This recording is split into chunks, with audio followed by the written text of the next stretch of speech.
చేయించుకున్నానండి అంటారు. విప్రుల దగ్గర ఆశీర్వచనం అభ్యున్నతి హేతువు విప్రుల ఆశీస్సు అని చెప్పడానికి కారణం అదే. మహాభారతంలో ఆశీస్సు పుచ్చుకుంటే ఏమవుతుంది అంటే ఏ కాలమునందు ఏది పొందాలో అది పొందుతాడు, లేకపోతే ఆలస్యంగా వస్తే దుఃఖ కారణమై తర్వాత సుఖం అవుతుంది.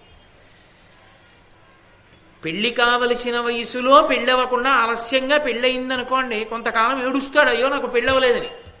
పెళ్ళయిన తరువాత పిల్లలు కలగలేదనుకోండి, ఏడుస్తాడు. అందుకే తెలిసి తెలియని మాటలు మాట్లాడకూడదు.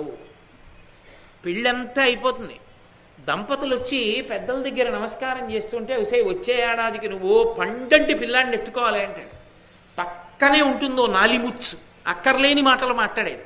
అప్పుడే ఎందుకులే వాళ్ళు 2-3 ఏళ్ళు సంతోషంగా ఉండని అంటుంది. అంటే వచ్చే ఏడాది పండంటి బిడ్డని ఎత్తుకుంటే దుఃఖం ఆవిడికి. మనసు చివుక్కుమంటుంది అక్షతలు వేసిన వాడు, కర్మ పోనిద్దు అంటాడు. ఆ 3 ఏళ్ల తర్వాత ఏమిటో సంతానం కలగట్లేదండి, ఇక్కడికి వెళ్ళమంటారు, ఏ క్షేత్రం చూస్తే ఎవడనమన్నాడు నిన్న మాట ఆశీర్వచనం చేసినప్పుడు. ఆశీర్వచనం చేసినప్పుడు నీ సొంత పాండిత్యం లేకుండా నోరు మూసుకుని ఊరుకుంటే బాగుండేదిగా. ఏ కాలమునందు ఏది ఉండాలో అది సుఖము, అది లేకపోవడమే దుఃఖం. ఇన్ని ఉన్నాయి, సంతానం లేదు, అది ఆ పద్యానికి అర్థం. ఇన్ని ఉన్నవాడు ఏడుస్తున్నాడయా, ఎందుకు ఏడుస్తున్నాడు? సంతానం లేదు, ఉండవలసిన వయసులో లేదు.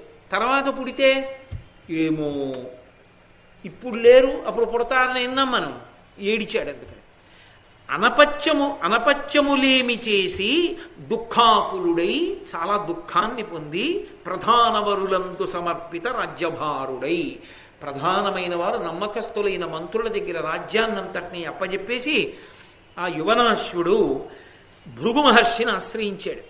భృగు మహర్షి ఉండేటటువంటి ఆశ్రమ ప్రాంగణానికి వెళ్ళిపోయాడు. హిమవత్ పర్వత ప్రాంతమనందు ఉన్నాడు భృగువు. అక్కడికి వెళ్ళి ఆ భృగువును ఆశ్రయించి ఆయన శుశ్రూష చేస్తున్నాడు. ఎందుకని? తాను ఏది పొందలేకపోతున్నాడో అలా పొందలేకపోవడానికి, దుఃఖంగా ఉండడానికి కారణమైన పాపం ఏదున్నదో గుర్తించి ఆ పాపము పోవడానికి ఏది చేస్తే పోతుందో తెలుసుకుని తమ దివ్య జ్ఞానము చేత ఆ మంత్రములను ఉటంకిస్తూ ఆ ప్రత్యేకమైన క్రతువు చేయించి దాని వలన దేవతలను ప్రీతులను చేసి ప్రీతి చెందిన దేవతలు ఏ పాపం చేస్తే సంతానం కలగట్లేదో ఆ పాపాన్ని తీసేస్తే దాని వలన సంతానం పొంది యువనాశ్వరుడు సంతోషించేటట్టుగా చెయ్యగలిగిన ప్రజ్ఞాశాలి భృగువు కనుక. ఒక డాక్టర్ గారి దగ్గరికి వెడతాం, అయ్యా కడుపు నొప్పిగా ఉందని. డాక్టర్ గారు ఏం చేస్తాడు? కడుపు నొప్పి తీసేయరైనా కడుపు నొప్పికి కారణమైనటువంటి క్రిములు లోపలికి ఏవైలాయో గుర్తించి ఆ గుర్తింపబడిన క్రిములు నీకు ఇవి ఉన్నాయా అని రాసివ్వడం. ఇవి ఉన్నాయని రాసిస్తే డాక్టర్ గారు ఎందుకు? నీ కడుపులోకి వెళ్ళినటువంటి క్రిములు ఏవో ఆ క్రిములకు ఏ మోతాదులో ఎన్ని రోజులు ఏ మందు వాడితే అవి చచ్చిపోయి సంతోషంగా ఉంటాడో ఆ మందు వాడికి ఇచ్చి 3 పూట్ల 3 బిళ్ళలు వేసుకోవయా, 3 రోజుల తర్వాత కడుపు నొప్పి పోతుంది, ఈలోగా మళ్ళీ ఏవో రోడ్డు పక్క బండి దగ్గరికి వెళ్ళి తినేకు అని చెప్తాడు కాదు. చెబితే అప్పుడు వాడికి కడుపు నొప్పి తగ్గుతుంది. అలా సంతానం కలగకుండా ఉండడానికి ఏదో పాపం అడ్డొచ్చింది, దానివల్ల దుఃఖం వచ్చింది. ఇప్పుడు ఆ పాపం పోవాలి. పాపాన్ని తీసేవాడు పరమేశ్వరుడు. ఆ పరమేశ్వరుడు ప్రీతి చెందడానికి అగ్నిముఖంగా హవిస్సు ఇవ్వాలి. అందుకని అగ్ని కార్యం అవసరం. యజ్ఞమే అంత శక్తివంతమైంది, అది కారణం. యజ్ఞము తపస్సు ధర్మము మార్చి మార్చి చెప్తున్నాడు రామచ మహర్షి. అందుకే ఈ దేశపు శక్తి ఏమిటో చెప్తున్నాడు. అందుకే ఈ మాటలు ఈ కథలు మీకు ఇంకో చోట కనపడవు. 3 రోజుల ముందు పెళ్లి, వారం రోజుల తర్వాత విడాకులు కథలే ఉంటాయి పశ్చిమ దేశాలన్నీ. వాళ్ళేం చూపిస్తారు? ధర్మ మార్గం చూపిస్తే ఈ దేశం చూపించాలి. కాబట్టి ఆయన అందుకని వెళ్ళి భృగువుని పట్టుకున్నాడు. ఇప్పుడు భృగువు ప్రీతి చెందాలంటే ఏమంటే నా రాజ్యంలో సగం మీకు ఇస్తానంటే ఆయన అవతలబో అంటాడు. ఆయన ప్రీతి చెందాలంటే ఒక్క కారణానికే ప్రీతి చెందుతాడు, శుశ్రూష చేత ప్రీతి చెందుతాడు. గురువుగారు దేనికి ప్రీతి చెందుతారు? శిష్యుడి ప్రేమ చూసి, ప్రేమతో చేసిన సేవ వలన. గురువుగారు పడుకుంటే నిద్ర పట్టే వరకు కాళ్ళు ఎత్తాడు. గురువుగారు పడుకుంటే దోమలు కుట్టకుండా విసినికర్ర పెట్టి విసిరాడు. గురువుగారు స్నానానికి ఎడుతుంటే పంచి పట్టుకుని వెనకాతల వెళ్ళాడు. గురువుగారు స్నానం చేసి బయటకు వస్తే పంచి తీసుకుని పిడిచాడు. ఆ శుశ్రూషకి పొంగిపోతాడు గురువు. కాబట్టి భృగువుని సేవించాడు. ఒక రోజున భృగువు అన్నాడు, నీకు పిల్లలు లేరు, ఏడుస్తున్నావు, నీకు పిల్లలు కలగాలంటే పుత్రకామేష్టి చెయ్యాలి, పుత్రకామిష్టి చేస్తాను అని ఆయన పుత్రకామిష్టి చేశాడు. తాను ఎక్కడున్నాడో అక్కడే చేశాడు. అంతే మీ ఊరు వచ్చి చేస్తానండి, ఇక్కడైతే అక్కడైతే మా వాళ్ళందరూ భోజనాలకు వస్తారండి, అలాంటి పిచ్చి మాటలు ఉండవు. గురువుది నిర్ణయం, ఇక్కడ చేస్తాను అన్నాడు. తప్పకుండా కావలసింది గురువుగారి నిర్ణయాన్ని అనుసరించి తన కోరిక తీరడం. అలాగే పుత్రకామిష్టి యాగాన్ని చేశాడు. చేసినప్పుడు ఆయన ఏం చేశాడంటే, ఈయనకి కొడుకు కలగడానికి దేవతలందరి యొక్క అనుగ్రహాన్ని కూడా జలములలోకి లాగాడు మంత్రముల చేత. అందుకే నీటికి తజ్జలాన్ అని పేరు. తత్ అంటే పరమేశ్వరుడు, పరబ్రహ్మము, అది అని నపుంసకవాచకంలో వాడతారు. తత్ అంటే అది. ఆడా మగా నపుంసకమా, స్త్రీ పురుష నపుంసకమూర్తియును కాక, తిర్యక్కమరనరాది మూర్తియును కాక, కర్మ గుణభేద సరసత్ ప్రకాశి కాక, వెనుక నన్నియుతానగు విభుతలంతు. అది అంతే. కాబట్టి అది స్త్రీయా పురుషుడా నపుంసకమా అదేముండదు ఇహ దానికి. అదొక చిత్, అది వెలుగు, అదొక భాష. అటువంటి పరబ్రహ్మాన్ని ఆయన అనుగ్రహం ఎందులోకి వెడుతుందంటే నీటిలోకి వెడుతుంది ఎప్పుడు. అందుకే ప్రధాన కలశ అని పెడతారు. పెట్టి ప్రధాన కలశలోకి తీస్తారు ఆ శక్తిని. పుణ్యాహవాచనము అని చేస్తారు. నీటిలోకి తీసుకుంటారు శక్తిని. తీసుకుని ఆ నీటిని ప్రోక్షిస్తారు. అశౌచం వదిలిపెడుతుంది. ఏ కోరిక కోరుతున్నావో ఆ కోరికతో ఆ దేవతల యొక్క శక్తులన్నీ నీటిలోకి వెడతాయి. ఒక్కొక్క పదార్థానికి ఒక లక్షణం ఉండదండి. విద్యుత్ తీగని తీసుకొచ్చి ఒక కొయ్య మీద పెట్టారనుకోండి ఎక్కదు. అదే రాగి తీగ మీద పెట్టారనుకోండి ఎక్కుతుంది. ఈశ్వరానుగ్రహం మంత్రానికి నీటిలోకి ప్రవేశిస్తుంది. అది లెక్క. అలా ఎలా అండి అంటే, కరెంటు తీగ కొయ్యలోకి ఎందుకు ఎక్కలా? ఇది అంతే. ఇక్కడ కూడా మంత్రశక్తి చేత ఆ శబ్దం స్వరంతో పలికితే దేవతలు వస్తారు. వాళ్ళ అనుగ్రహాన్ని ఆ జలముల యందు ఉంచుతారు. ఆ జలములు ఈ శక్తిని అంతటినీ పొందే. ఇప్పుడు ఆయన ఉద్దేశ్యం ఏంటంటే, ఈ మంత్రపూరితమైనటువంటి కలశాన్ని యువనాశ్యుని యొక్క భార్యకిచ్చి, అమ్మా నువ్వు తాగమ్మా అనాలి. అంటే ఈయన కోరిక తీరుతుంది. ఈయన తేజస్సు ఋతుస్నాత అయిన భార్య యందు ప్రవేశించి ఆమె గర్భాన్ని ధరిస్తుంది. ప్రతిబంధకమైనటువంటి దోషం పోతుంది.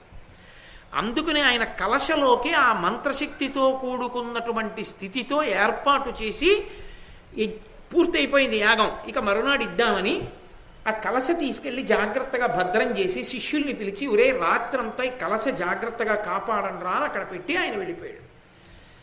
ఆ శిష్యులు బాగా బడలిపోయారు. యాగం చేసి చేసి చేసి చేసి అలిసిపోయారు. ఇంత రాత్రి అయిపోయింది, ఇప్పుడు ఎవడొచ్చి కలశలో నీళ్లు తాగేస్తాడులే అని పడుకున్నారు. ప్రారబ్ధం అనే మాట ఉంది కదూ. యువనాశ్యుడికి దాహం వేసింది. ఆశ్రమంలో కదున్నాడు. ఎవరక్కడ అనడానికి అంతఃపురం కాదు, అది గురువుగారి ఆశ్రమం. తనే లేచి నీళ్లు వెతుక్కుంటున్నాడు. ఈ కలశ కనపడేది. తీసి చూశాడు, చక్కటి నీళ్లున్నాయి లోపల. ఎత్తి గడగడ గడగడగడ తాగేశాడు. తాగి అక్కడ పెట్టాడు. మర్నాడు భృగు వచ్చాడు. యువనాశ్యుడి భార్యని పిలిచి ఇద్దామని. నీళ్లు లేవు. ఇందులో నీళ్లు ఏమయ్యాయన్నాడు. యువనాశ్యుడు వచ్చి అన్నాడు, రాత్రి దాహం వేస్తే నేనే తాగానన్నాడు. ఆయన అన్నాడు, దేవతాశక్తిని అందులోకి తీసుకున్న తర్వాత అంతే, ఇంకా నువ్వే గర్భం ధరిస్తావు. నేను గర్భం ధరిస్తే సంతానోత్పత్తి ఎలా బయటికి వస్తుంది బిడ్డ? నీ శరీరమునకు ఆ అమరిక లేదు కనుక నీ శరీరాన్ని చీల్చేస్తుంది బయటికి వచ్చేటప్పుడు. నువ్వు మరణిస్తావు, తప్పదు. ఒకసారి దేవతానుగ్రహాన్ని తీసేసుకున్నాను అందులోకి, కాబట్టి నీ కడుపులోనే పెరుగుతాడు వాడంతే. ఇప్పుడు నీకున అశ్వమేధముల వేయనురుంచిన ధర్మశీలుడైనటువంటి ఆ యువనాశ్యుడికి ఆ మంత్రపూరితమైనటువంటి కలశలో ఉన్నటువంటి నీరు తాగిన కారణం చేత గర్భం ధరించాడు. గర్భం ధరించి 100 సంవత్సరములు పిల్లవాడు లోపలే ఉండిపోయాడు. వాడు ఎంత పెరిగాడో చూడండి. 100 ఏళ్ళు ఆ యువనాశ్యుడి కడుపులో ఉండి ఒక రోజున ఎడం పక్కన ఉన్నటువంటి శరీరాన్ని చీల్చుకుని పైకొచ్చాడు. పైకొచ్చి కింద పడ్డాడు. కింద పడితే వాడికి పాలిచ్చేవాళ్ళు ఎవరు? వాడిని పోషించేవాళ్ళు ఎవరు? తండ్రి కడుపులోంచి వచ్చాడు వాడు, తల్లి కడుపులోంచి రాలేదు. అది మంత్రశక్తి. అలా అవుతుందా అండి అంటే అవుతుంది అంతే. మరి అలా చెయ్యగలిగిన దక్షత ఉన్నవాడు ఉంటే సంభవం అయింది దానికి. ఇప్పుడు ఎవరిస్తారు వీడికి పాలు అన్నారు. దేవేంద్రుడు దిగొచ్చాడు. మహాభారతంలో చూపుడు వేలు పెట్టాడు నోట్లో అని ఉంది. మాం దాస్యతి, నేనిస్తాను అన్నాడు. ఇంద్రుడంతటి వాడు వచ్చి నేనిస్తాను ఆ పిల్లవాడికి ఆహారం అన్నాడు కాబట్టి ఆ పిల్లవాడిని మాం దాస్యతి అన్నాడు కాబట్టి మాంధాత అని పిలిచారు. అదే పేరు మీద పిలిచేశారు మాంధాత అని. ఇతర పురాణాల్లో ఏమిటంటే ఇంద్రుడు బొటనవేలు పెట్టాడు అని. బొటనవేలు కూడా పెట్టలేదు. ఇంద్రుడు తను శరీరంలోకి అమృతాన్ని పుచ్చుకున్నాడు, అమృతం తాగాడు. తన శరీరంలో ఉన్న అమృతాన్ని మాంధాత యొక్క బొటనవేలులోకి పెట్టాడు. పెట్టి ఒరే బొటనవేలు చీక్కోరా అమృతం వస్తుంది పెరుగుతా ఉన్నాడు. అంటే మాంధాత తన బొటనవేలు తాను నోట్లో పెట్టుకుని చీకాడు. ఇతర పురాణాల్లో మహాభారతంలో ఇంద్రుడు చూపుడు వేలు పెట్టాడు వాడి ఆయన నోట్లో. ఆ బొటనవేలు నోట్లో పెట్టుకుని చీకినటువంటి కారణం చేత అమృతస్రావమై ఆ పిల్లవాడు పెరిగి పెద్దవాడయ్యాడు.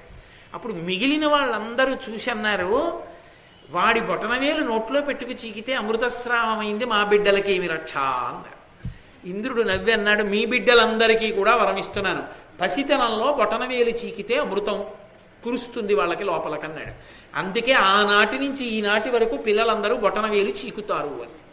అలా చీకని వాడు ఒక్కడే ఉన్నాడు కృష్ణ పరమాత్మ. ఆయన ఏం చేశాడు, ఆయన అందరూ చేతి బొటనవేలు చీకితే ఆయన కాలి బొటనవేలు చీకాడు. కరారవిందేన పదారవిందం ముఖారవిందే వినివేశయంతం వటస్య పత్రస్య పుటే శయానం బాలం ముకుందం మనసా స్మరామి అంటాడు లీలాశకుడు కృష్ణ కర్ణామృతంలో. ఆయన మార్కండేయ మహర్షి ప్రళయకాలంలో వచ్చి ఆయన ఆయుర్దాయం అటువంటిది. ఈ ప్రళయం అంతా అయిపోయిన తర్వాత ఎవరుంటారు నేను చూడాలనుకుంటున్నాను అన్నాడు.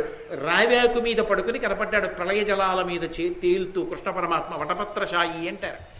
ఆ వటపత్రశాయి కరారవిందేన పదారవిందం, పద్మం లాంటి చేత్తో పద్మం లాంటి కాలట్టుకుని ముఖారవిందే వినివేశయంతం, కాలి బొటనవేలు నోట్లో పెట్టుకుని చీకుతూ పడుకుని ఉన్నాడు. ఇదేమయ్యా అమృతస్రావం అవ్వాలంటే అందరూ చేతి బొటనవేలు కదా పెట్టుకుంటారు పసితనంలో, నువ్వు కాలి బొటనవేలు పెట్టుకున్నావు ఎందుకు అన్నారు. ఇంద్రుడంటే తను తాగిన అమృతం పిల్లల బొటనవేలులో రావాలన్నాడు, కానీ నాది అమృత వపుహో విష్ణు సహస్రంలో లేదు, శరీరం అంతా అమృతం నాది, కాబట్టి చేతి వేలైతేనే కాలి వేలైతేనే, అందరిలా నేను ఎందుకు వద్దు కాలి బొటనవేలు ఎట్టుకున్నాను అన్నాడు వటపత్రశాయి. కాబట్టి అందుకని లీలాకృష్ణుడు కరారవిందేన పదారవిందం ముఖారవిందే వినివేశయంతం వటస్య పత్రస్య పుటే శయానం బాలం ముకుందం మనసా స్మరామి అన్నాడు. కాబట్టి ఆ ఇంద్రుడు వచ్చి తన చూపుడు వేలు ఆ పిల్లవాడి నోటిలో పెట్టి అమృతాన్ని స్రవింపచేసి ఆ పిల్లవాడు పెరగడానికి కారణమయ్యాడు. కాబట్టి ఆ పిల్లవాడికి మాంధాత అని పేరు వచ్చింది. ఇప్పుడు ఈ పిల్లవాడు కారణజన్ముడు. కారణజన్ముడైన కారణం చేత ఆయన చిన్నతనంలో కూర్చుని ధ్యానం చేశాడు. ధ్యానమాత్రణ చేసి వేదములు సర్వశాస్త్రములు ధనుర్వేదము సకల విద్య సాయక ప్రయోగంబులు జట్టవచ్చి పొందే మంధాతృ త్రిభువన పూజ్యునొప్ప. ఆయన ధ్యానం చేసినంత మాత్రం చేత దేవతల అనుగ్రహంతో వేదములు సర్వశాస్త్రములు ధనుర్వేదము సకల దివ్యమైనటువంటి మంత్రములు ప్రయోగ ఉపసంహారములతో వచ్చి ఆయన మేధస్సు యందు ప్రచోదనాన్ని పొందే అన్నీ తెలుసుకున్నవాడయ్యాడు. అటువంటి మాంధాత రాజ్యం చేస్తున్న కాలంలో ఒకప్పుడు క్షామం వచ్చింది, వర్షం పడలేదు. వర్షం కురిపించడానికి అధికారం ఉన్నవాడు దేవేంద్రుడు. ఇంద్రుడు వర్షం కురిపించలేదని కోపం వచ్చి మాంధాత యుద్ధానికి బయలుదేరాడు. భూమికి అనావృష్టి అయిన కడు నల్గి పురుహూతుతోడ భీమ సంగ్రామంబు చేసి తన దివ్య పృథు సాయకముల సామజావలినేయునట్లు మేఘ సంచయముల వేసి భూమికి కురియించే వర్షములు సస్యములు వృద్ధి పొందా.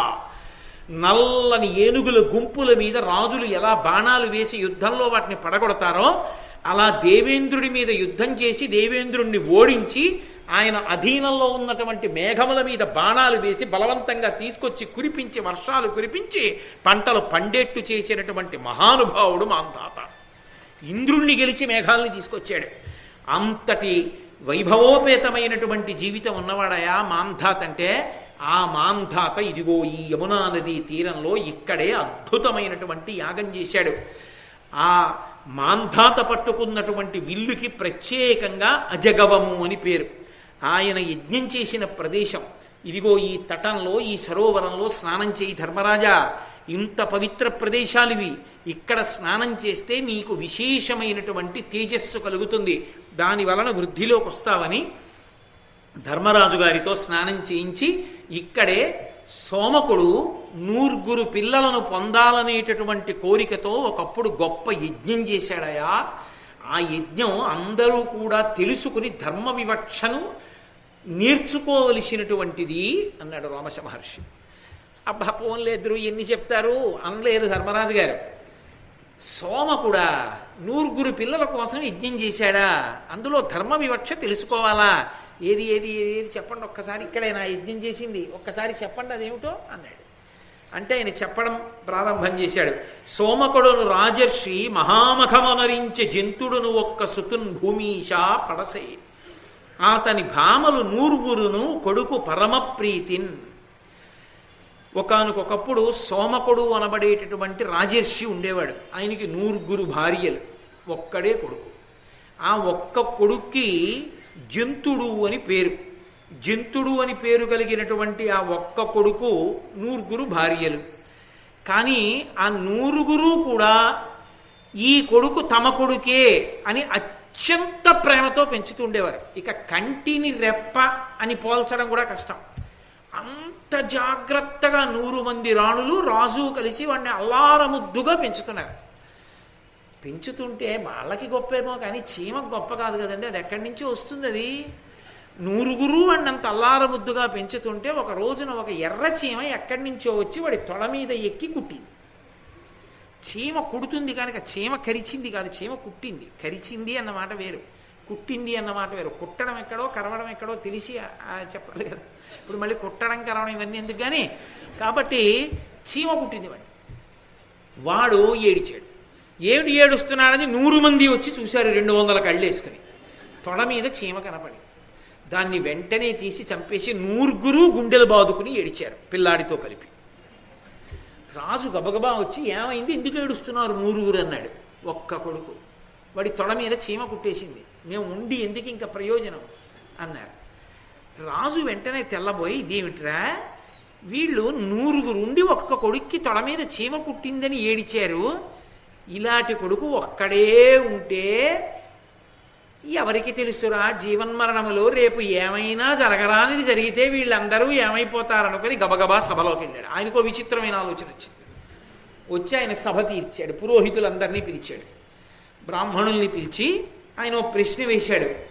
నాకు 100 భార్యలు, ఒక్కడే కొడుకు, వాడి తొడ మీద చీమ కుట్టింది, 100 ఏడిచారు. ఒక్కడే కొడుకు ఉండడం కన్నా ఎక్కువ మంది కొడుకులు ఉంటే మంచిదా? నా 100 భార్యలకి ఒక్కొక్క కొడుకు చొప్పున 100 కొడుకులు పుట్టే అవకాశం ఏమైనా ఉందా చెప్పండి అన్నాడు. అంటే ఒక పురోహితుడు లేచాడు. అందులో లేచి, ధరణినాథ, నీ భార్య శతంబునందు బరగ 100 పుత్రుల బడయ నీకు అభిమతంబేని తగు తగదనక నీవు కడగి మా చేయ బంచిన క్రతువు చేయు.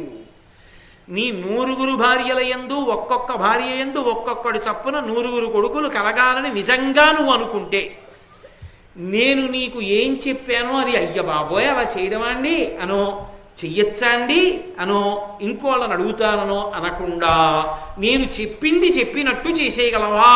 చేసేస్తే పుడతారు, చేసేస్తాను అన్నాడు రాజు. చీమ కుడితేనే ఏడుస్తున్నారు, 100 కుడితే గొడవ వదిలిపోతుంది కదా, అందుకని చేసేస్తాను. చటుక్కున పురోహితుడు అన్నాడు, ఈ ఒక్క కొడుకున్నాడే వాణ్ణి తీసుకొచ్చి యజ్ఞంలో అపస్తంభానికి కట్టేసి వాణ్ణి వధించి వాడిలో ఉన్న వపని అగ్ని ఎందు వేల్చు, ఆ వాసన పీల్చు. ఈ కొడుకు మళ్ళీ పుడతాడు, వాడితో పాటు ఇంకో 99 మంది పుడతారు. వీడే మళ్ళీ పుట్టాడని గుర్తేమిటో తెలుసా? వీడు పుట్టినప్పుడు ఎడం పక్కన బంగారు శోభ ఉంటుంది, అదే గుర్తు ఈ జంతుడే మళ్ళీ పుట్టాడని. ఒకడు వీడు మళ్ళీ పుడతాడు, ఇంకో 99 మంది కూడా పుడతారు. అలా చేస్తే యాగం అన్నాడు. అలా చేస్తానన్నాడు రాజు, పురోహితుడికి మాట ఇచ్చాడు, సంకల్పం చేశాడు. ఆడగొర్రెలు ఈడిచినట్టు అన్నారు నన్నయ్య గారు. భార్యలందరూ ఆడగొర్రెలు ఈడిచినట్టు ఏడిచారట. ఒక్క కొడుకుని చంపేస్తామని. చీమ కుడితే ఏడిచేవాళ్ళు చంపితే ఏడవరు. వాడిని బలిచ్చి వాడిని సంహారం చేసి వాడి వపని వేల్చాడు. 100 గర్భం ధరించాడు. ధరించి 100 కుమారులను కొన్నారు. అందులో జంతుడు మళ్ళీ పుట్టాడు. ఎడం పక్కన బంగారు శోభ వచ్చింది. కాబట్టి ఆయన చెప్పినటువంటి మాట యథార్థమే. ఇప్పుడు జరిగింది, జరగవలసింది. కానీ చాలా సంతోషించాడు. 100 కుమారులు పెద్దవాళ్ళు అయ్యారు, మంచివాళ్ళు అయ్యారు, సర్వలక్షణ లక్షితోపేతులు అయ్యారు. ఆనందంగా రోజులు గడిచిపోతున్నాయి. కాలం ఒక్కలా ఉండదుగా. రాజుగారు శరీరం విడిచిపెట్టేశాడు. విడిచిపెట్టేసి ఆయన ఉన్నత లోకాలకి వెళ్ళిపోతున్నాడు. వెళ్ళిపోతున్నప్పుడు ధర్మసభలో యమధర్మరాజు గారిని ఒకసారి పలకరించడానికి వచ్చాడు.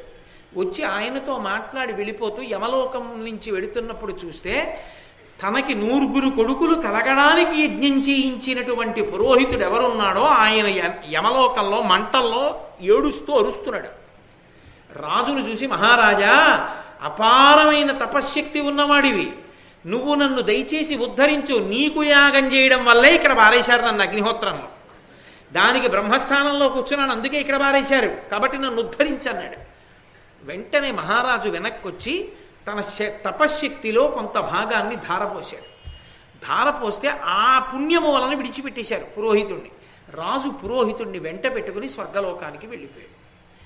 ఇందులో ఉన్న ధర్మాధర్మ వివక్ష తెలుసుకో సుమా ధర్మరాజా అన్నాడు రోమశ మహర్షి. ఇది ఐతిహ్యం చిన్నది, చాలా చిన్న ఉపాఖ్యానం. అరణ్యకాండలో ఎన్నో ఉపాఖ్యానాలు ఉంటాయి, అన్ని గురువులు చెప్తుంటారు రోమశాదులు. వాటిలో ఉన్న ధర్మ సూక్ష్మాన్ని తెలుసుకోవాలి. సంతాన సంబంధంగా యజ్ఞము యొక్క విశేషం ఏమి అంటే, ఒక్క సంతానం కలిగినా చాలు, అది యజ్ఞప్రసాదం. అది ఒక కొడుకు కానివ్వండి, కూతురు కానివ్వండి, ఎవరు కానివ్వండి, ఆ బిడ్డ కలిగినందుకు పొంగిపోవాలి యజ్ఞప్రసాదం అని తప్ప, మళ్ళీ ఆ బిడ్డనే పణంగా పెట్టి వాళ్ళని బలిచ్చి ఇంకా సంతానాన్ని పొందుదామనుకోవడం, పిల్లల్ని తీసుకెళ్ళి అలాంటి పనులు చేయడం పరమ విరుద్ధం శాస్త్రానికి. కలిగితే కలిగి ఉండవచ్చుగాక, కానీ పెద్ద అధర్మం జరిగింది. అది చెప్పినవాడు పురోహితుడు అలా చెయ్యమని. కాబట్టి అది చెప్పి కర్మ చేయించి బ్రహ్మస్థానమనందున్నావు కాబట్టి నువ్వు వెళ్ళిపో నరకానికి అన్నాడు. నీ మాట ఆయన విన్నాడు అంతే, ఆయన తప్పేం లేదు. ఆయన సంకల్పం చేసి నిన్ను పిలవలేదు, బ్రహ్మస్థానంలో కూర్చోమని నిన్ను అడిగాడు ఏం చేయనని. ఉన్న ఒక్క సంతానంతో సంతోషించవయా, యజ్ఞప్రసాదం ఎందుకు అల్పాయుర్దాయంతో ఉంటాడు, దీర్ఘాయుష్మంతుడవుతాడని నువ్వు చెప్పవలసింది. చెప్పకుండా వాణ్ణి పణంగా పెట్టి 100 బిడ్డలు వస్తారని యజ్ఞం చేయించావు. అవునా కాదా అని అడక్కో చెయ్యన్నావు. ఇప్పుడు తప్పు నీది. బ్రహ్మస్థానానికి గౌరవం ఇచ్చి చేతులు కట్టుకున్నవాడు ఆయన, ఆయనది తప్పు లేదు. కర్మ చేసినా ఆయన అంటలేదు, సలహా చెప్పి బ్రహ్మస్థానంలో కూర్చున్నావు కాబట్టి దోషము నీయందే పెట్టాను, నువ్వు పోయి యమలోకానికని అగ్నిహోత్రంలో పారేస్తాడు. అందుచేతనే కర్మ చేసినప్పుడు మరి 4వ వంతు రాజుని కట్టి కొడపలేదా, తన కొడుకుని యాపస్తంభానికి కట్టినప్పుడంటే ఆయనకి పక్కన తపస్సు ఉంది, ఆ తపస్సు కాపాడింది. అంటే కర్మ గొప్పదా తపస్సు గొప్పదా అంటే కర్మ కన్నా తపస్సే గొప్పది. ఎన్ని యజ్ఞములు చేయించినా, ఎన్ని యాగములు చేయించినా, ఎంత క్రతువు తెలిసి ఉన్నా, ఆ క్రతువు తెలిసి ఉండడం కన్నా తపస్సు చేసి పరమేశ్వరానుగ్రహాన్ని పొందినటువంటి వాడు ఈమె కూడా ఉద్ధరించగలిగిన వాడై ఉంటాడు, పై స్థానంలో నిలబడి ఉంటాడు. అందుకే రాజు ఉద్ధరించగలిగాడు పురోహితుడిని.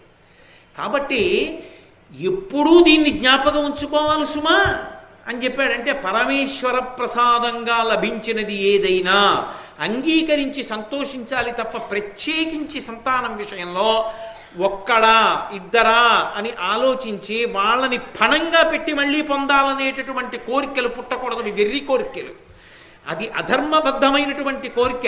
అది చేయించినందుకు పురోహితుడు వెళ్ళిపోవలసి వచ్చింది. కాబట్టి దీనికన్నా గొప్పది తపస్సు, కాబట్టి అది ఉన్నవాడు కాబట్టి రాజు ఉద్ధరించగలిగాడు. కాబట్టి ధర్మరాజా, దీని వలన నువ్వు అర్థం చేసుకోవలసిన విషయం ఏమిటంటే, కర్మ చెయ్యడం చేయించడం కన్నా తపశ్శక్తి కలిగి ఉండడం సర్వోత్కృష్టమైనటువంటి విశేషం. అది సర్వదా గొప్పది. కాబట్టి దానికి ఈ క్రిందది నమస్కరించవలసిందే. అదే ఉద్ధరణ హేతువై ఉంటుంది లోకానికి. కాబట్టి కేవలము కర్మకి పరిమితము కాకుండా తపశ్శక్తి ఎందు కూడా ప్రవేశించాలి. అందుకే రామాయణంలో అనసూయాదేవి ఒక మాట అంటుంది, భర్త ఎటువంటి వాడో తెలుసా అని అడిగింది. భర్త సిద్ధంగా ఉన్న తపఫలం లాంటివాడు. పుణ్యం అలా కాదు. పుణ్యం మీకు ఎప్పుడు అనుభవంలోకి వస్తుంది అని అడిగారు అనుకోండి, చెప్పడం కష్టం. ఓ మంచి పని చేసి ఇప్పుడు ఈ పుణ్యం నాకు ఎప్పుడు అనుభవంలోకి వస్తుంది అన్నారు అనుకోండి, ఇప్పుడు రావచ్చు, ఓ 10 జన్మల తర్వాత రావచ్చు అనుభవంలోకి. తపస్సు అలా కాదు, ఎప్పుడూ దగ్గర అంటిపెట్టుకునే ఉంటుంది, అది ఎప్పుడూ రక్షణ చేస్తూనే ఉంటుంది తపస్సు. అందుకే తపస్సు గొప్పది. తపస్సు వైపుకి అడుగు వెయ్యాలి ప్రతివాడు. తపస్సు అంటే ఎక్కడికో వెళ్ళిపోయి చెట్టు కింద కూర్చోవడం కాదు. నేను మీతో మొన్ననే మనవి చేశా, శృణ్వంతపః. భారత ప్రవచనం జరుగుతుంటే 2 గంటల పాటు మీరు తదేక దీక్షతో వింటున్నారనుకోండి, నేను ఇలా అంటే అబ్బా వీడిందుకు రా సమయం చూస్తాడో అని అనుకుంటూ తదేక దీక్షతో విన్నారనుకోండి, మీరు 2 గంటలు తపస్సు చేశారు అని వేస్తారు మీ ఖాతాలో. నేను 2 గంటలు తదేక దీక్షతో భారతం చదువుకున్నాను అనుకోండి, ఆయన 2 గంటలు తపస్సు చేశాడు అని వేస్తారు. అదే నేను షోడశోపచార పూజ చేశాను అనుకోండి, తపస్సులోకి రాదని. అది జపమునందు ధ్యానమునందు నా దృష్టి కేంద్రీకరణము తపస్సు అవుతుంది అక్కడ తప్ప. తపస్సు అంటే సత్యమే పలుకుట తపస్సు. అవన్నీ తపస్సు కిందకు వస్తాయి. అందుకే తపస్సుని ఆశ్రయిస్తే కర్మ కన్నా కూడా గొప్పదై రక్షణ చేస్తుంది. తనని కాదు, తాను వేరొకరిని కూడా ఉద్ధరించగలదు. దానికి తార్కాణం ఇదే. ఇదే ఆ యజ్ఞం జరిగిన ప్రదేశం ధర్మరాజా. 9 కొడుకులు పుట్టడానికి కారణమైన యజ్ఞం. కానీ యజ్ఞం మాత్రం ఖచ్చితంగా జరిగింది, ఎక్కడా దోషం లేకుండా. అందుకే మళ్ళీ 9 పుట్టారు. కానీ ధర్మ వివక్ష ఎందు దోషం వచ్చింది. అందుకని వెళ్ళిపోవలసి వచ్చింది పురోహితుడు. కానీ ఆయన దక్షత మాత్రం శంకింపరానిది. అంత గొప్ప ప్రదేశం, చెయ్యి స్నానం చెయ్యి, అది సరోవరంలోకి వెళ్ళి యమునా నది తటంలో స్నానం చెయ్యి అని పంపించాడు. కాబట్టి అంత గొప్పదయా ఈ సోమక వృత్తాంతం అన్నాడు. అయిపోయింది. అయిపోయిన తరువాత ఆ ముందుకు వెళ్ళారు. వెళ్ళిన తరువాత నాభాగుడు, అంబరీషుడు, యయాతి, భరతుడు మొదలైన వాళ్ళందరూ ఇక్కడే యజ్ఞాలు చేసి స్నానం చేసినటువంటి యమునా తీరంలో ఉన్నటువంటి ఘట్టం ఇది. ఇక్కడే వాళ్ళు స్నానాలు చేశారు. ఆ స్నానం చేయడం అంటే ఏం మాటలు కాదు. ఎందుచేతంటే ఒక యజ్ఞం జరిగింది అంటే ఎందరో మహాపురుషులు వస్తారు. యజ్ఞ దీక్ష తీసుకున్నవాడు అక్కడికి దగ్గరలో ఉండి ప్రతిరోజు దీక్షితుడు స్నానం చేసి పైకెక్కుతాడు. అందుకే దీక్షయందు ప్రధాన నియమం ఏది అంటే స్నానం. దీక్షితులైన వారు ఎప్పుడూ స్నానానికి ఎవరితో వెళ్ళాలి అంటే గురువుగారితో వెళ్ళాలి. గురువుగారితో వెడితేనే అసలు ఆ స్నాన వైభవం ఏమిటో అర్థం అవుతుంది. లేకుండా దీక్ష తీసేసుకుని మనంత మనమే స్నానానికి ఎడుతుంటే అప్పటికి తెలుస్తుంది అసలు స్నానం. నువ్వు దీక్ష తీసుకోకముందే స్నానం చేసావో, దీక్ష తీసుకున్నాక అదే స్నానం చేస్తావు. కాదు, గురువుగారితో వెడితేనే తెలుస్తుంది. కాబట్టి ఇక్కడ మహానుభావులు ఎందరో యజ్ఞదీక్షితులయ్యారు. అదిగో అంబరీషుడు, యయాతి, నాభాగుడు, భరతుడు వీళ్ళందరూ కూడా యజ్ఞాలు చేసి స్నానం చేసిన యమునా తీర సరోవరం. ఇక్కడ స్నానం చేయవయా ధర్మరాజా అని చెప్పి, ఇందులో స్నానం చేస్తే నీకు విశేషం కలుగుతుంది ధర్మరాజా. నువ్వు ఎంత భక్తితో మునక వెయ్యాలో అంత భక్తితో స్నానం చేసి నిలబడు ఈ నీళ్లలో. నీకు ఏమి దర్శనమైందో బయటికి వచ్చి నాకు చెప్పు అన్నాడు. అంటే నీటిది కాదు ఆ శక్తి, నీటిని పట్టుకుంది. నీటికి నేను మీతో ఇందాక మనవి చేశా, సహజంగా ఒక శక్తి ఉంటుంది. వేదం దాని గురించే మాట్లాడుతుంది. సమస్త పదార్థములను పవిత్రం చెయ్యగలిగిన శక్తి నది యందు ఉంటుంది. ఒకడు అపవిత్రుడు వచ్చి స్నానం చేశాడనుకోండి, పైన కిందనే స్నానం చేశాడనుకోండి నదిలో, ఆ నీళ్లు నా మీదకి వచ్చాయి కాబట్టి నాకు వచ్చింది అపవిత్రత ఉండదు. మునక వేసిన వాళ్ళందరూ శౌచాన్ని పొందుతారు, అందరూ పవిత్రులు అయిపోతారు. అది 1వ లక్షణం. అది పైకి లేచి పట్టుకుంది కాబట్టి దర్భకు వచ్చింది ఆ పవిత్రం చేయగలిగినటువంటి శక్తి. ఇక 2వ శక్తి ఏమి అంటే, గొప్ప గొప్ప యజ్ఞయాగాది క్రతువులు నదీ తీరంలో జరిగితే చిట్ట చివర చేసేటటువంటి అవబృధ స్నానం ఆ నది ఒడ్డునే చేస్తారు, అక్కడ కూర్చోపెట్టి. ఆ మంత్రములతో రోజు దీక్షితులైన వారందరూ అక్కడ ఉండేటటువంటి బ్రహ్మస్థానంలో ఉండేవారు, ఋత్విక్కులు, యజ్ఞయాగాది క్రతువులను చేస్తున్న వాళ్ళు ఇంతమంది స్నానం చేస్తూ ఉంటారు. ఆ శక్తి ఆ నీటిని ఎంత పట్టుకుంటూ ఉంటుందంటే, అది మీరు పొందడానికి యోగ్యమైన రీతిలో మునిగితే మీకు అది పొందగలరు. నేను ఇందాక చెప్పినట్టు విద్యుత్ తీగ కొయ్య మీద పడకుండా రాగి తీగ మీద పడ్డట్టు అందుకొచ్చింది స్నానం. కాబట్టి నువ్వు వెళ్ళి మునుగు, స్నానం చెయ్యి, బయటికి రా, నాకు చెప్పు ఏం కనపడిందో అన్నాడు. ధర్మరాజు గారు వెళ్ళి స్నాన ప్రకరణం ఎలా ఉంటుందో అలాగే చేస్తాడు ధర్మరాజు. అంటే అంత భక్తి తత్పరతతో ద్రౌపదీదేవితో తమ్ముళ్లతో కలిసి మునిగి బయటికి వచ్చాడు. ఏం కనపడిందని అడిగాడు రోమశ మహర్షి. ఆయన అన్నాడు, దేవర్షి జుచరాహిత లోకములు, ఆదిత్యాశ్వినీ లోకముల్, దేవాధీశ్వరు చూచితిన్ మరియున దేవేంద్రునొద్దన్, సగాండీవోద్దమ మహాభుజార్ భుజార్గళు కిరీటిన్ సవ్యసాచిన్ జయశ్రీ విభ్రాజితు పార్థుచూచితి జగత్సేవ్యా మునీంద్రోత్తమ. నేను ఆ నీటిలో మునిగి పైకి లేవగానే ఇలా పైకి చూస్తే నాకేం కనపడ్డాయో తెలుసా రోమశ మహర్షి? దేవతలు ఉండే లోకాలు కనపడ్డాయి, ఋషులు ఉండే లోకాలు కనపడ్డాయి. దానితో పాటుగా ఖేచరులు ఆకాశమనందు తిరిగేటటువంటి వాళ్ళ యొక్క లోకాలు కనపడ్డాయి. ఆదిత్యలోకం కనబడింది, అశ్వినీ దేవతలు ఉండే లోకాలు కనపడ్డాయి. ఇంద్రలోకం కనబడి ఇంద్రుడు కనబడ్డాడు. ఇంద్రుడి పక్కన అర్ధసింహాసనం మీద గాంధీవం పట్టుకుని మా తమ్ముడైన అర్జునుడు కూర్చుని కనపడ్డాడు. సవ్యసాచిని కూడా చూశాను. కాబట్టి జయశ్రీ విభ్రాజితు పార్థుచూచితి జగత్సేవ్య, జగత్తు చేత సేవింపబడేటటువంటి వాడా. అది తీర్థయాత్ర గొప్పతనం. తీర్థయాత్ర గొప్పతనం ఏమిటో చెప్పింది ఆరణ్య పర్వం. రోమశ మహర్షి చెప్పారు. అందుకని ఆరణ్య పర్వం అయింది అది. అందుకే మహాభారతంలో అంత పెద్ద పర్వం అది. కాబట్టి అన్నీ కనపడ్డాయి నాకన్నాడు. అదృష్టవంతుడవయ్యా, ఎలా చెయ్యాలో అలా చేశావు. అది ఆ దక్షత కలిగిన వాడు, దాని శక్తి చెప్పగలిగిన వాడు ఉండాలి. అప్పుడు కదూ మనసుకి అసలు ఆ అకుంఠితమైన దీక్ష కలిగేది, దాని పవిత్రత ఏమిటో అర్థం చేసుకుని మునక వెయ్యడానికి. కాబట్టి ఆయన ఎంతో సంతోషించాడు. అప్పుడు వెంటనే రోమశ మహర్షి అన్నారు, ఇదిగో ఇది భృగుతుంగ పర్వతం అంటారు ఇక్కడున్న పర్వతాన్ని. అసలు ఎన్ని మాటలు తీర్థయాత్ర చేశాడో ఆ రోమశ మహర్షి, మీతో మనవి చేశా కదూ. ఆయన శిష్యులకు కూడా రోమశులనే పేరు. ఆయన తీర్థయాత్ర చేతనే 3 లోకములు తిరగగలిగిన శక్తిని పొందాడు.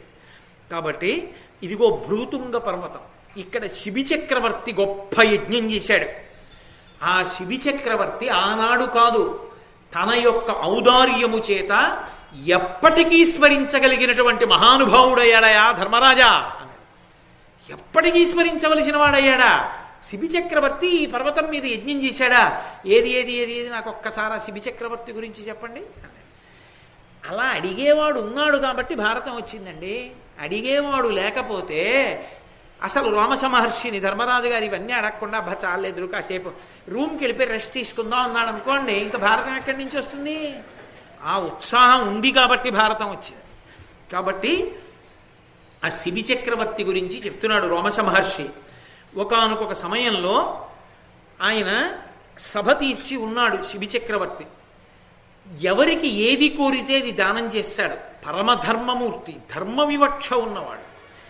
ఈ మాట నేను అన్నప్పుడు ఎవరికి ఏది పడితే అది దానం చేస్తాడు అంటే సమాజాన్ని పాడు చేసే వాళ్ళకి పనికొచ్చేవి కూడా దానం చేస్తాడని కాదు దాని అర్థం. దొంగలు వచ్చి బాగా పదునైన కత్తులు 4 ఇద్దరు రాత్రి పొడి చేసి దొంగతనాలు చేస్తామంటే దానాలు చేస్తాడని అర్థం చేసుకోకూడదు. దానము ధర్మబద్ధం. అందుకే దానము చేసినప్పుడు ధార్మికంగానే చెయ్యాలి. ఇచ్చినప్పుడు యోగ్యునకే ఇవ్వాలి. అది పుచ్చుకోవడానికి అర్హుడనుకున్న వాడికి ఇవ్వాలి తప్ప అది పుచ్చుకోవడానికి అనర్హుడైన వాడికి ఇవ్వకూడదు. అది అలా మీరు ఇచ్చారనుకోండి, ఇస్తే నిరుపయోగం అయిపోతుంది ఆ వస్తువు. ఎవరికి ఇస్తే పొంగిపోతాడో ఆయనకి ఇవ్వాలి.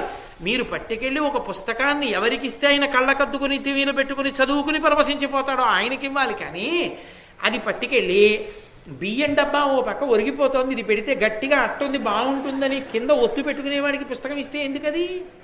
అది చిరిగి పాడైపోతుంది. కాబట్టి ఎవరికి ఇవ్వాలో వాళ్ళకి ఇవ్వాలి. పాత్రత నిరిగి దానము. ఆ పాత్రత చెప్పగలిగిన వాడెవరు? గురువు ఒక్కడే. ఈయన దీనికి అర్హుడు, ఇది చెయ్యవయా అని చెప్పవలసిన వాడు గురువు. చెప్పినప్పుడు పాటించవలసిన వాడు శిష్యుడు. అందుకే గురువుది సలహా కాదు, ఆజ్ఞ. కాబట్టి శిబి చక్రవర్తి సభలో ఉన్నాడు, గొప్ప దానశీలి. ఇంత గొప్ప దానశీలి అంటారు కదా, పరీక్ష చేద్దాం. ఎందుకు ఈ పరీక్షలు? దేవతలకు పనే ఉండదేమిటి అంటే వాళ్ళు పరీక్ష చేయడం అన్న మాటకు అర్థం వాళ్ళకి నమ్మకం లేక కాదు. దాన్ని మీరు జాగ్రత్తగా అర్థం చేసుకోవాలి. వాళ్ళ గొప్పతనాన్ని లోకానికి తెలియచేయడానికి. లోకానికి తెలియచేస్తే వాళ్ళకేమొస్తుంది? మనలాంటి వాళ్ళని వింటే మనకు ఆదర్శంగా ఉంటుంది. పోనీ శిబి చక్రవర్తిలా బతకపోయినా కనీసం కొంత కారుణ్యంతో ఉందాం రా అన్న ఆలోచన వస్తుంది.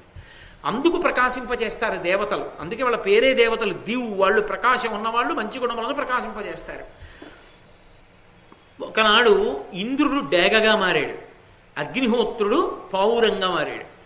వేదంలో ఒక మాట ఉంది, పావురం ఎప్పుడూ డేగకే ఆహారం, డేగ తినేస్తుంది పావురాన్ని. అందుకని డేగ పావురాన్ని తరుగుతోంది. ఆంతరమునందు అది డేగ కాదు ఇంద్రుడు, పావురం కాదు అగ్ని. వాళ్ళిద్దరూ పరీక్షార్థం వచ్చారు. ఆ పావురం పరిగెత్తుకుంటూ వచ్చి శిబి చక్రవర్తి కూర్చుని ఉంటే ఆయన పాదముల దగ్గర పడిపోయింది. డేగ కూడా అంతే వేగంగా వచ్చి పావురాన్ని ముక్కుతో కొట్టి ఎత్తుకుపోతుంటే వెంటనే ఆగు ఆగు ఆగు ఆగు, అది నన్ను శరణాగతి చేసింది, నా కాళ్ళ దగ్గర పడి, నువ్వు తినడానికి వీల్లేదన్నాడు. పక్షి మాట్లాడుతుందా? మాట్లాడుతుంది. ఎందుకు మాట్లాడుతుంది? ఆయా యుగముల యందు ఆయా ప్రాణులు ఆయా స్థితులలో అనుగ్రహించాలనుకున్నప్పుడు మాట్లాడాయి ఒక్కొక్క చోట. అందుకే చూడండి, ఒక్కొక్క చోట చిత్ర విచిత్రమైన లక్షణం ఉంటుంది. పక్షి కారణంగా విశేషమైనటువంటి క్షేత్రం అయ్యాయి కొన్ని. పక్షి తీర్థమని లేదు, వేల పట్టున మహానైవేద్యం పెట్టేటప్పటికి ఎక్కడున్న కొండ మించి వచ్చి ఆ ప్రసాదాన్ని తీసుకుని వెళ్ళిపోతుంది. ఒక్కొక్క చోట ఒక్కొక్క లక్షణం అలా ఉంటుంది. మీరు ఇప్పటికీ శృంగగిరిలో కాలభైరవ స్వామి దేవాలయానికి వెళ్ళండి, ఎప్పుడు ఒక నల్ల కుక్క పడుకుని ఉంటుంది అక్కడ. మరి ఏమో సాక్షాత్తు స్వామి ఆ రూపంలో పడుకుని ఉంటారు. కాబట్టి ఒక్కొక్క చోట ఒక్కొక్క ప్రత్యేకత. ఆ పక్షి ఆ పావురం ఏడిచింది, శిబి చక్రవర్తి అడ్డుపెట్టాడు. డేగ అంది, నువ్వు ధర్మాత్ముడివని నీకు పేరుంది లోకంలో, నన్ను తినద్దంటున్నావు. పరమేశ్వరుడు ఈ ప్రాణులను సృజించినప్పుడు నిర్ణయం చేశాడు ఏ ప్రాణి ఏ ప్రాణిని తినవచ్చు అని. డేగకి పావురం ఆహారం, నీకు ఇప్పుడు పావురం పట్ల దయ కలిగింది, నన్ను తినద్దంటున్నావు. నేను ఒక మాట చెప్తాను, ఇప్పుడు నేను ఈ పావురాన్ని తినకపోతే నా ప్రాణాలు పోతాయి, నీరసంగా ఉన్నాను. నా ప్రాణం పోతే నా భార్య బిడ్డలు అనాథలవుతారు, అప్పుడు ఆ పాపం నీది కాదా? కాపాడడం తేలిక, అడిగిన ప్రశ్నకి జవాబు చెప్పడం కష్టం. ఎంత ధర్మ సూక్ష్మం అడిగిందో చూడండి. నేను పావురాన్ని చంపితే హింస, పావురాన్ని తినకపోవడం వల్ల నేను పడిపోతే హింస కాదా? ఆయన అన్నాడు, అరణ్యంలోకి వెళ్ళు, ఇంకా పక్షులు లేవా, ఇంకా జంతువులు లేవా, వాటిని కొట్టి తినలేవా? తిను. ఇది నా కాళ్ళ దగ్గర పడింది, శరణాగతి చేసింది, దీన్నే ఎందుకు తింటానంటావు? డేగ అంది, అడవిలోకి నీ వెళ్ళడం, ఆహారం దొరకడం ఎప్పుడు నా ఒంట్లో ఓపిక ఉంటే, నా ప్రాణాలు పోయేట్టున్నాయి, తింటేనే బతుకుతాడు, వద్దంటావేంటి? ఇప్పుడు నువ్వు నన్ను చంపిన పాపం నీకు రాదా? దాన్ని రక్షించిన పుణ్యం వచ్చింది, నేను చచ్చిపోయిన పాపం కూడా వచ్చిందా? నేను లేని కారణం చేత నా భార్య బిడ్డలు చచ్చిపోతారు, వాళ్ళ చచ్చిపోయిన పాపం నీ ఖాతాలోకే వచ్చిందా? ఒక్క పావురాన్ని బతికించిన పుణ్యాన్ని కోసం ఇన్నించిని చంపిన పాపం మూట కట్టుకుంటావా? అది ధర్మమా? అధర్మం కాదా నా ఆహారాన్ని నా నోటి దగ్గర నుంచి లాగేయడం? చెప్పు శిబి. ఆయన వెంటనే అన్నాడు, అది శాస్త్రం ఇరిగి ప్రవర్తించడం, ధర్మాధర్మములు తెలిసి ఉండడం అన్న మాట కదా. ఆయన తడబాటు పడదు. వెంటనే మంత్రుల వంక చూసి మీరు జవాబు చెప్పండి అనలేదు. ఆయన అన్నాడు, ప్రాణభయమున వచ్చి ఈ పక్షి నన్ను ఆశ్రయించి ఆశ్రితునెట్టి అధముడైనా విడువడనియు నేనెట్లు విడుతు దీని ఆశ్రితత్యాగమిది ధర్మమునే చెప్పుమా. నేను క్షత్రియుణ్ణి, రాజుని, నాకు పరమోత్కృష్టమైన ధర్మం ఏది అంటే శరణాగతి చేసి నన్ను రక్షించు అన్నవాడిని రక్షించడం. నా దగ్గరికి వచ్చి పావురం పడిపోయింది రక్షించమని, ఇప్పుడు నా యొక్క పరమధర్మం దాన్ని రక్షించడం. దాన్ని రక్షించడం వల్ల నువ్వు చచ్చిపోతే నా తప్పు కాదు, నాకు అధర్మం రాదు. ఎందుకని? నన్ను ఎవరు శరణాగతి చేశారో వాళ్ళని రక్షించాను, క్షత్రియుడుగా అది నా ధర్మం. లేకపోతే నీ ధర్మం తప్పిపోతాను. నీకు ఆహారం కోసం అని చెప్పి నేను వదిలిపెట్టకూడదు, అప్పుడు నన్ను అధర్మం చుట్టుకుంటుంది, అందుకు రక్షించాను. అమ్మో, ఏమి ధర్మాధర్మ వివక్షండి! ఒక్కొక్క ఆఖ్యానంలోంచి ఒక్కొక్కటి చెప్తున్నాడు రోమశ మహర్షి.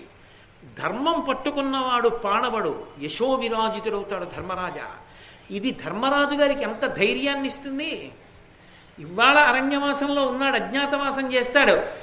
ఎప్పుడో ఒక పావురాన్ని ధర్మం కోసం రక్షించినటువంటి శిబి చక్రవర్తి కథ ఇప్పుడు చెప్పి పర్వత శిఖరాన్ని చూపిస్తే, ధర్మం పట్టుకుని ఇన్ని కష్టాలు పడి సహనంతో ఉన్న తాను లోకమునకు ఎందుకు సార్వభౌముడు కాడలేడు? తన కథ ఎందుకు లోకంలో చెప్పబడదు? ధర్మరాజుకి అది గొప్ప సంతోషాన్ని ఇస్తుందా, ఇవ్వదా? అది గురువు మాట్లాడే విధానం అంటే. అది ధర్మరాజుకి ఇవ్వడం కాదు, అప్పటికీ ఇప్పటికీ ఎప్పటికీ ధర్మమునందు నిలబడాలనుకున్న వాడికి అంత సంతోషాన్ని ఇస్తుంది, ఎంత పూనికనిస్తుంది. ధర్మాన్ని పట్టుకుంటే మనం రక్షింపబడతాం, ధైర్యాన్ని ఇస్తుందా, ఇవ్వదా? అందుకు భారతం చెప్పేవారు. సాయంకాలం భారతం చెప్తే దేవాలయంలో అందరూ కూర్చుని వినేవారు. పొద్దున్న లేచి ఎవరి పని మీద వాళ్ళు ఎడితే, నిన్నను విన్నాన్రా, ధర్మం రక్షిస్తుంది, అధర్మం రక్షిస్తుందా? అందుకని నాయనా నీ కాగితం నువ్వు పట్టుకుపో, నేనున్నది ఈ కాగితం నీకు ఇవ్వడానికే అనేవాడు తప్ప కాగితం ఇలా ఇవ్వడానికి ఇంకొకటి అపేక్షించేవాడు ఉండేవాడు కాదు. ఎందుకంటే ధర్మాన్ని నమ్మి ఉండేవారు. దేవాలయాలు దేవాలయాలు అన్ని ఉండడం లోకాల్ని పాడు చేయడానికి కాదు. దేవాలయాలు ఎన్ని ఉన్నాయో ధర్మం అంత నిలబడింది. దేవాలయాల్లో పూజలు, దేవాలయాల్లో దీపాలు, దేవాలయాల్లో నైవేద్యాలు, దేవాలయాల్లో ప్రవచన మంటపాలు ఎప్పుడు తగ్గిపోయాయో, ఎప్పుడు ప్రవచనం పోయిందో, ఎప్పుడు మహాభారతం చెప్తే ఛాందసం అన్నారో అప్పుడే దేశంలో ధర్మం అడుగంటిపోయింది. కాబట్టి ధర్మానికి ఆలవాలము ఈ శాస్త్రములు, పురాణములే, కావ్యములే. కాబట్టి ఆయన ధర్మాన్ని చెప్పాడు. చెబితే ఆ డేగ అంది మంచిది, అయితే నేను పావురాయిని తినను. ఎందుచేత అంటే నేను ఇప్పుడు ఆ పావురాన్ని తింటే నీకు అధర్మ దోషం వస్తుంది, నీకు అధర్మ దోషం రావడం నాకు ఇష్టం లేదు. కాబట్టి నువ్వు ధర్మమునందుండు, కానీ నా ప్రాణం ఆకలితో ఉన్నాను, నేను నిన్ను యాచిస్తున్నాను. పావురంలో ఎంత మాంసం ఉంటుందో అంత మాంసం నీ ఒంట్లోంచి ఇయ్యి, నాకు దానం చెయ్యి, నీ మాంసం తిని నేను వెళ్ళిపోతాను. తప్పకుండా ఇచ్చేస్తాను. అలా అడిగా ఇచ్చేస్తాను. ఒక తులాదండం తెప్పించాడు తక్కెట, పావురాన్నిటి పెట్టండి అన్నాడు. పావురాన్ని పెట్టారు. పెడితే అనిన అనుగ్రహించితి మహావిహగోత్తమయంచు సంతసంబున శిబి తక్షణంబ అసిపుత్రికనాత్మ శరీర కర్తనం బనగుడు చేసి చేసి తన యంగమునంగల మాంసమెల్ల పెట్టినను కపోత భాగము కడిందిక తిండును ఉండే అత్తులం. ఆయన ఓ చురకత్తొకటి తీసి, ఓ పావురంలో మాంసం ఎంత ఉంటుంది, ఇంత ఉంటుంది అంతే కదూ అని వెంటనే ఓ చిన్న చురకత్తొకటి తీసి, అందుకే అసిపుత్రిక అన్నారు అన్నయ్య గారు. అసి అంటే కత్తి, అసిపుత్రిక అంటే చురకత్తి, చిన్న కత్తి. చిన్న కత్తి పెట్టి తన తొడ కోసి అందులోంచి ఇంత మాంసం తీసి వేశాడు. పావురా అలాగే ఉంది, తక్కిడికి యువతల వైపు అలాగే ఉంది. ఇదేమిట్రా కనీసం కదలలేదు అనుకున్నాడు. కోసి కోసి అన్నారు నన్నయ్య గారు. ఇక మాంసం శరీరంలో ఎక్కడుందో అక్కడల్లా కోసేశాడు. కోసేసి తీసేసి అందులో వేసేస్తున్నాడు. ఎందుకని ఇటు మాట ఇచ్చాడు, సత్యానికి కట్టుబడాలి, అటు రక్షిస్తానన్నాడు, ధర్మానికి కట్టుబడాలి, సత్యధర్మములకు కట్టుబడిపోయాడు. కోసి కోసి రెండిటి కోసం తన ఒళ్ళు తానే కోసేసుకున్నాడయా. మామూలు మాట వేయలేదు, కోసి కోసి ఇలా కోస్తున్నాడు, ముక్క తీస్తున్నాడు, వేస్తున్నాడు తూగల. ఏ దిక్కుమాల పావురం అనలేదు, మళ్ళీ కోస్తున్నాడు, తీస్తున్నాడు, మాటకి కట్టుబడాలి, పోతే ప్రాణం పోతుందంతే. అలా వేస్తూనే ఉన్నాడు. దానికి అచ్చెరువడి ధరణీనాథుడు తనువునందు నెత్తురు దొరగందాన తొల ఎక్కెనంతన్వాని గుణోన్నతికి మెచ్చి వాసవదహనులు. ఒంట్లో ఉన్న మాంసమంతా ముక్కలో కోసి వేసేసాడు. కనీసం తక్కెడ ఇలా లేవల పావురం ఉన్నవేమో, ఇంకేముందనుకోయినా నన్నే తిని అని తానే తక్కెడెక్కి కూర్చున్నాడు. కూర్చోగానే ఈ పావురై డేగ ఇంద్రుడు అగ్నిగా మారిపోయి మహానుభావ ఏమి ధర్మమయ్యా, దానం కాదు, ధార్మికమైన దానం, ధర్మానికి కట్టుబడాలన్న పూనిక. ఆ ధర్మయుతమైన దానంలో శిబి నీతో సమానమైన వాడు లేడు. అద్భుతం. వాళ్ళు ఏమని వరం ఇచ్చారో తెలుసా? ఆశ్చర్యం. శబ్ద బ్రహ్మోపాసనము లోకమునందు ఎంతకాలం ఉంటుందో అంతకాలము నీ కీర్తి ఉంటుందన్నారు. బహుశः వాంగ్మయంలో ఎక్కడ ఇటువంటి వరం లేదు. శబ్ద బ్రహ్మమయీ చరాచరమయీ జ్యోతిర్మయీ వాంగ్మయీ అని పరదేవతకి పేర్లు. శబ్ద బ్రహ్మంగా అమ్మవారిని ఉపాసన చేస్తారు. శబ్దము ఆకాశ గుణకం, ఆకాశంలో ప్రయాణం చేస్తుంది, చెవి ద్వారా వింటాం. శృణ్వంతపహ, ఆ మాటలు లోపలికెళ్ళి జ్ఞానకారకములు అవుతాయి. ఆ శబ్దాన్ని ఉపాసన చేస్తారు శబ్ద బ్రహ్మంగా, శబ్ద రాశి వేదం. కాబట్టి ఆ శబ్దములను ఉపాసన చేయడం అంటే కవిత్వం కూడా అందులోకే వస్తుంది. శబ్దములను ఛందోబద్ధంగా పేరిస్తే కదా కవిత్వం వస్తుంది. దీని కవిత్వం ఎంతకాలం ఉంటుందో, మాటలు ఎంతకాలము చెప్పబడతాయో, మాటల చేత మానవులు బాగుపడ్డం అన్నది ఎంతకాలం ఉంటుందో, బాగుపడ్డానికి మాట్లాడడం అన్నది ఎంతకాలం ఉంటుందో, మాటల వలన మనం బాగుపడాలని వినడం అన్నది ఎంతకాలం ఉంటుందో అంతకాలం నీ కీర్తి ఉంటుందయా అన్నాడు. అంటే అసలు శబ్ద బ్రహ్మోపాసనం ఉన్నంత కాలము నీ కీర్తి ఉంటుంది శిబి చక్రవర్తి. అందుకంటారు పోతన గారి భాగవతంలో, కారే రాజులు రాజ్యములు గెలువరే గర్వోన్నతిం పొందరే వారీరి సిరి మూట కట్టుకొని పోవంజాలిరే భూమిపై పేరైనం కలదే శిబి ప్రముఖులను ప్రీతిన్ యశక్కాములై ఈరే కోర్కెలు వారలంతలపరే ఈ కాలమున్ భార్గవ అంటారు. పోతన గారంతటి వారు శిబి ప్రముఖులున్ అనే వాడారు. అంతటి మహానుభావుడై శబ్ద బ్రహ్మమున్నంత కాలము తాను ఆ అద్భుతాన్ని అనుభవించగలిగినటువంటి వాడై తన కీర్తి ప్రకాశించేటటువంటి వాడై శిబి చక్రవర్తి యశోవిరాజితుడయ్యాడయా.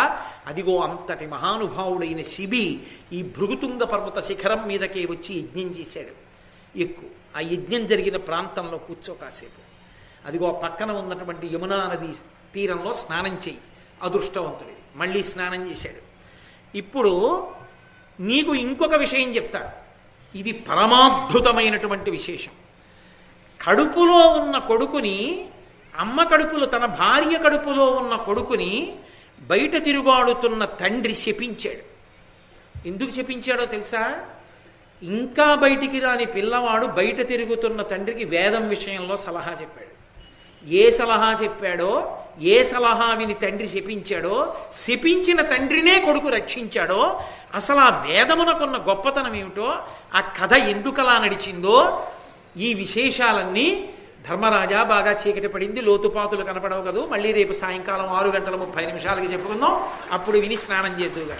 కాబట్టి మళ్ళీ రేపు సాయంకాలం 6:30 కృష్ణ భగవానుడు పలికించినంత మేర ఒక్కొక్క దాంట్లో ధర్మం అండి ఎటువంటి అద్భుతమైనటువంటి ఉపాఖ్యానాలు అవన్నీ.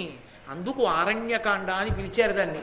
కాబట్టి రేపు సాయంకాలం 6:30 కృష్ణ భగవానుడు పలికించినంత మేర రేపు చెప్పుకుందాం. మంగళాశాసన పరై మదాచార్య పురోగమై సర్వైశ్చ పూర్వైరాచార్యై సత్కృతాయాస్తు మంగళం.